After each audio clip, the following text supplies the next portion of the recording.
हम साउथ की राजनीति की बात कर रहे हैं क्योंकि तमिलनाडु में अगले साल चुनाव होने हैं। ऐसे में बीजेपी कैसे पुरजोर कोशिशें कर रही है। अक्षय लगातार हमारे साथ बने हुए हैं। अक्षय, अन्नामलाई की भूमिका को किस तरीके से देखा जाए, क्योंकि हमने ये भी देखा कि अन्नामलाई अपने एक्टिविटीज से और अपने व्यक्तित्व से लोगों को प्रभावित कर रहे हैं। एक ऑफिसर जो कि राजनीति में उतरता है और राजनीति में उतरने के बाद चर्चा इस बात तक की हो गई कि हो सकता है वो प्रधानमंत्री कैंडिडेट के रूप में भी बीजेपी की पसंद बन जाए। लेकिन इस समय जरूरी है बीजेपी के लिए कि वो साउथ में अपनी राजनीति को संभाले और अपने आप को सेट करे। जाहिर है एआईएडीएमके का अगर साथ मिलता है तो क्या बीजेपी इस दिशा में आगे बढ़ेगी और अन्नामलाई की भूमिका इसमें क्या होगी?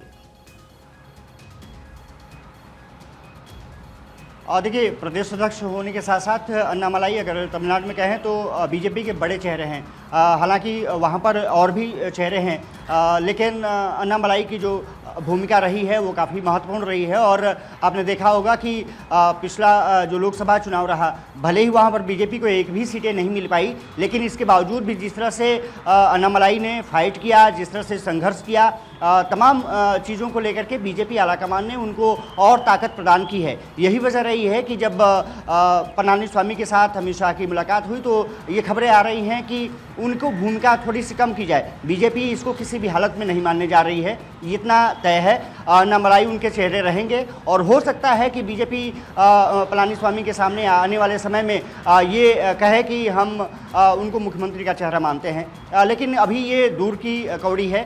ये लगता है कि दोनों दल गठबंधन करेंगे ताकि वहाँ पर बेहतर तरीके से आगे बढ़ा जा सके। 2023 में गठबंधन टूटा, उसके बाद फिर ये माना जा रहा है कि 2025 के लास्ट तक कहीं ना कहीं गठबंधन निश्चित रूप से भूमिका में आ सकता है। हालांकि अभी मुझे लगता है कि थोड़ा सा समय ज़रूर है, लेकिन तमिलनाडु के जरिए, जैसा मैंने कहा कि सांस्कृतिक संबंध को बेहतर तरीके से आगे बढ़ाने के लिए एक वहाँ पर जिक्र मुझे याद आता है शिवपुरी का। शिवपुरी तमिलनाडु में एक ऐसी जगह है जहाँ की कोशिश ये पिछली लोकसभा में की गई थी कि अगर प्रधानमंत्री दूसरी जगह लड़ना चाहते हैं तो फिर वो शिवपुरी की सीट हो सकती है। ये सियासी गलियारों में बहुत चर्चा का विषय बनी थी, लेकिन प्रधानमंत्री को सिर्फ एक जगह लड़ना था, उन्होंने वाराणसी को चुना। लेकिन जैसा मैंने जिक्र कर रहा था कि काशी तमिल संगम के जरिए उत्तर भारत और दक्षिण भारत को बीजेपी जोड़ने में लगातार कवायद कर रही है और यही वजह रही है कि वो जो तमिल और काशी संगम है वो लगातार विस्तार लेता जा रहा है। और निश्चित रूप से अब बीजेपी का मुख्य फोकस यही रहा है कि तमिलनाडु में अपनी राजनीति को और धार दी जाए और उसमें अगर एआईएडीएमके का साथ मिलता है तो निश्चित रूप से बीजेपी उसको फतह करने में आसानी हो सकती है। क्योंकि ये तो तय है कि एंटी इनकम्बेंसी ज़रूर एमके स्टालिन के खिलाफ रहा है। वहाँ पर कांग्रेस और एमके स्टालिन ने लोकसभा चुनाव में भले ही बहुत बेहतर प्रदर्शन किया हो, लेकिन अभी तक अगर देखा जाए तो 24 के इलेक्शंस के बाद काफ़ी कुछ गंगा में पानी बह चुका है और ये तस्वीरें ज़रूर है कि आने वाले समय में बदलती हुई दिख सकती हैं, बशर्ते कि बीजेपी अपने माइंडसेट को आगे बढ़ाए। और दूसरी बात ये रही है कि अभी जो नेशनल ऑर्गेनाइजेशन में, जो संगठन में बदलाव बीजेपी अब करने जा रही है, ये माना जा रहा है कि तमिलनाडु को भी एक बेहतर तरीके से समन्वय किया जाएगा। हो सकता है कि अन्नामलाई को कुछ राष्ट्रीय राजनीति है, पॉलिटिक्स है, उसमें भी उनको लाया जा सकता है।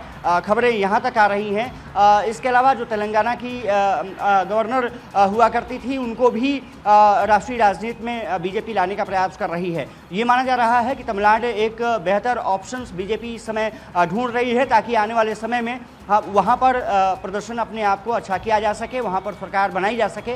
अगर तमिलनाडु में सरकार बनाने में बीजेपी कामयाब हो सकती है, भले ही एआईएडीएमके या अन्य दलों के साथ मिल करके, तो इतना तय मान के चलिए कि बीजेपी को जो रथ है उसको रोकना बहुत मुश्किल हो जाएगा। लेकिन अक्षय, यहाँ पर एक पॉइंट बहुत इंपॉर्टेंट है।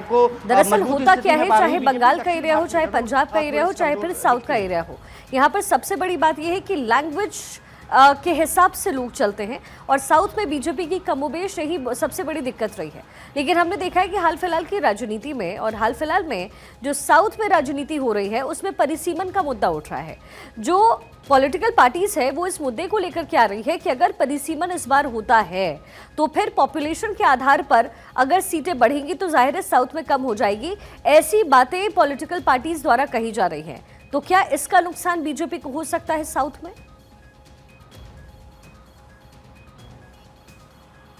देखिए, सबसे बड़ा खतरा वही है।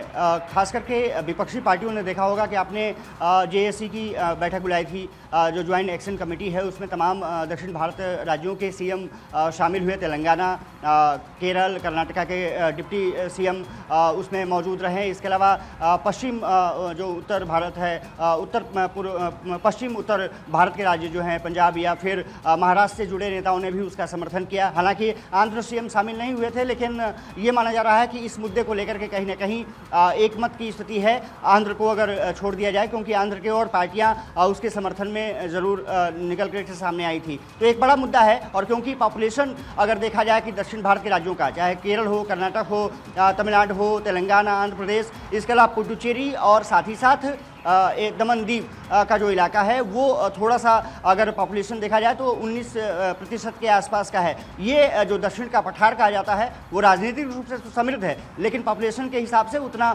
समृद्ध नहीं है बनस्पत के उत्तर भारत के। यही वजह रही है कि वहाँ पर विपक्षी पार्टियों को लगता है कि अगर डिलिमिटेशंस को लागू किया जाता है तो वहाँ पर विधानसभा की सीटें, राज्यसभा की सीटें और लोकसभा की सीटें घट सकती हैं। एक उनकी बड़ी चिंता रही है और यही वजह रही है कि, और जैसे आपने जिक्र किया कि भाषा एक बड़ा बैरियर है। बीजेपी उत्तर भारत में अच्छा करती है, महाराष्ट्र जाती है वहाँ पर अच्छा करती है, राजस्थान और बिहार, उत्तर प्रदेश, ये ऐसे राज्य जहाँ बीजेपी अच्छा प्रदर्शन करती है, लेकिन दक्षिण जाती है तो वहाँ पर कहीं ना कहीं उसको कुछ राज्यों में, खास करके तमिलनाडु, केरल में उसको मुँह की खानी पड़ती है। उसका मुख्य वजह यही है कि हिंदी को वहाँ पर बहुत तरीके से परिलक्षित नहीं किया जाता। वहाँ पर जो लोकल लैंग्वेज है, तमिल है, कन्नड़ है, इसके अलावा मलयालम है, वहाँ पर ज़्यादा लोग प्रेफर करते हैं। सबसे बड़ी बाधा एक लैंग्वेज की ज़रूर है। हालांकि बीजेपी इसी को पाटने के लिए लगातार जो लैंग्वेज प्रमोशंस का बात करती रही है और ये कहती रही कि हिंदी हमारे यहाँ हर चीज़ में है,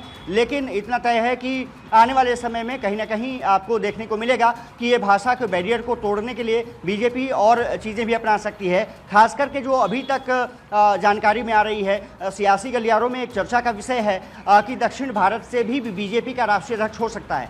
आने वाले समय में ये पता चलेगा कि आखिर बीजेपी के दिमाग में क्या चल रहा है, क्योंकि ये माना जा रहा है कि एससी समुदाय से या फिर ब्राह्मण समुदाय से बीजेपी कोशिश कर रही है कि वहाँ से लाया जाए। बीएल संतोष जो संगठन मंत्री हैं बीजेपी के, वो ऑलरेडी दक्षिण भारत से हैं। अगर बीजेपी ये खेल खेलने में कामयाब हो गई तो ये मान के चलिए कि दक्षिण भारत भी उससे बहुत अछूता नहीं रहेगा। हालांकि उसके सामने ये संकट रहेगा कि उत्तर भारत में जो उनकी स्थिति मजबूत है वो फिर कैसे आगे बढ़ाएं। हालांकि अमित शाह हो या प्रधानमंत्री नरेंद्र मोदी हो, जेपी नड्डा हो, ये सब उत्तर भारत से आते हैं और प्रमुखता से उनका चेहरा यहाँ पर दिखता है। लेकिन अगर राष्ट्रीय अध्यक्ष अगर दक्षिण भारत से बीजेपी बनाती है तो एक बड़ा संदेश देने की कोशिश होगी कि दक्षिण के बारे में भी बीजेपी सोचती है और उनके विकास के लिए, उनके लोगों के लिए तमाम कार्यों में लगी हुई है। और ये सियासी गलियारों में बहुत चर्चा है। खास करके अगर देखा जाए तो कुछ दिनों पहले तमाम दक्षिण भारत के जो नेता हैं बीजेपी के, आरएसएस से जुड़े हुए हैं, बीजेपी के नेता हैं, बीएल संतोष की बात किया ही, वी सतीश हैं, वहाँ के नेता हैं, आरएसएस और बीजेपी को समन्वय संभालते हैं, वो उस बैठक में शामिल थे।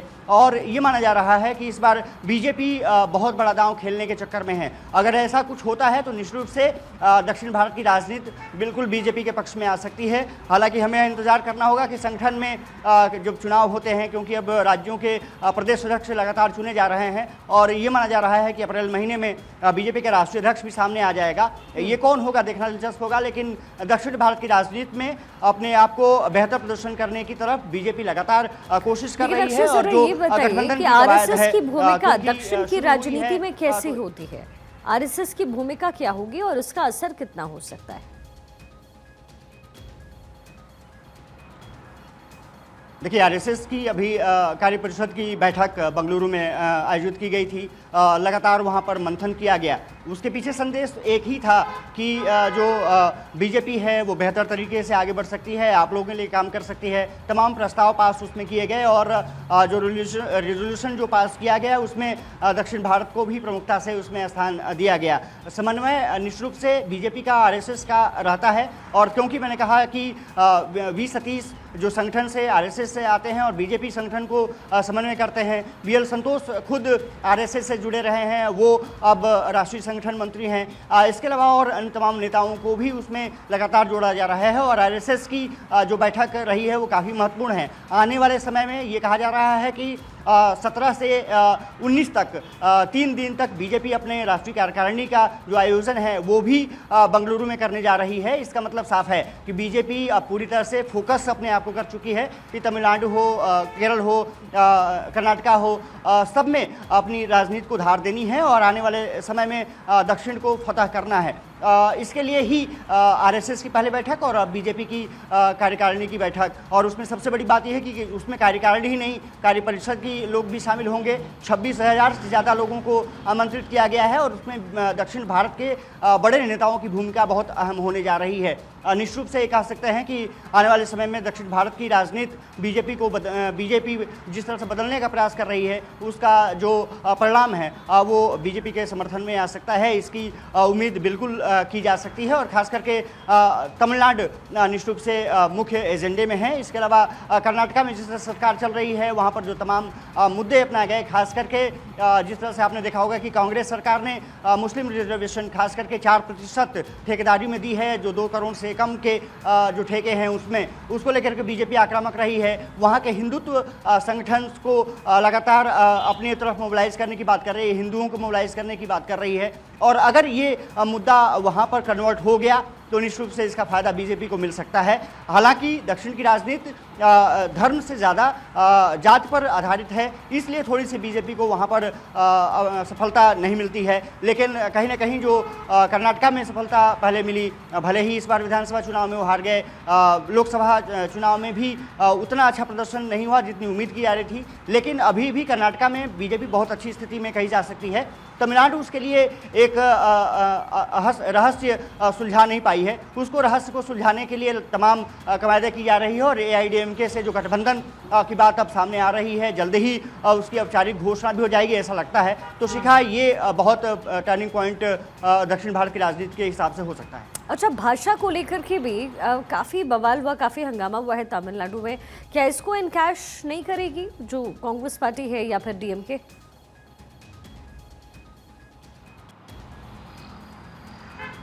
देखिए, भाषा तो एक बड़ा मुद्दा रहा है दक्षिण भारत में और ख़ास करके दक्षिण भारत की बात करें या पश्चिमी भारत की बात करें, मराठी लैंग्वेज को लेकर के आपने देखा होगा कि आज भी कई स्टोर में कुछ बातें सामने आई कि हिंदी भाषी को वहाँ पर मारा गया। सबसे बड़ी बात यह है कि दक्षिण भारत में भी ऐसी कवायदें देखने को मिली हों। राजनीतिक रूप से भले ही समृद्ध वो प्रदेश रहे हों, लेकिन भाषा को लेकर के एक कह सकते हैं कि कड़वाहट जरूर रही है। और ख़ास बात है कि वहाँ के जो नेता हैं वो भी जो अपनी स्थानीय भाषा है, जिसे मातृभाषा कहते हैं, कि वो मातृभाषा उनकी अगर तमिल है तो वो मानते हैं, हिंदी को राष्ट्रभाषा के रूप में भले ही मानते हैं, लेकिन मातृभाषा वहाँ की जो स्थानीय लैंग्वेज है उसको प्रेफर करते हैं। खास करके जाहिर है, और इसीलिए साउथ में बीजेपी के लिए राजनीति करना अक्षय इतना आसान नहीं है, लेकिन जाहिर है कहीं ना कहीं माइक्रो मैनेजमेंट करने का काम बीजेपी करती है और ग्राउंड पर जाकर के बीजेपी रणनीति सेट कर रही है और शायद एआईएडीएमके के साथ इस बार बीजेपी की बात बन जाए।